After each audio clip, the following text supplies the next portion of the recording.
Salam Media Sriwijaya. Gubernur Papua Lukas NMB ditangkap hari ini. Kabar penangkapan Lukas NMB turut dibenarkan Kapolda Papua Irjen Matius D. Fahiri. Informasi yang dihimpun, Lukas NMB dibawa ke Brimob Polda Papua hari ini. Kendati demikian, Irjen Matius belum mengonfirmasi lebih lanjut terkait penangkapan Lukas.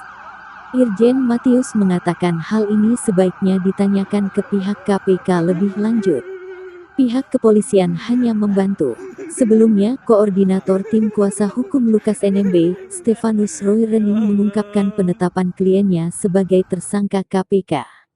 Dia menyebut kliennya ditetapkan sebagai tersangka oleh KPK atas kasus dugaan suap dan gratifikasi 1 miliar rupiah. Saat diamankan ke Makobrimob Polda Papua di Kota Raja Abepura sempat terjadi kericuhan akibat penangkapan Gubernur Papua Lukas NMB.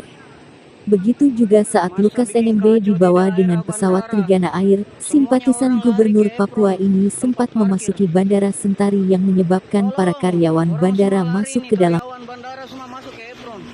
Masa bikin kacau, kejar bawa parang.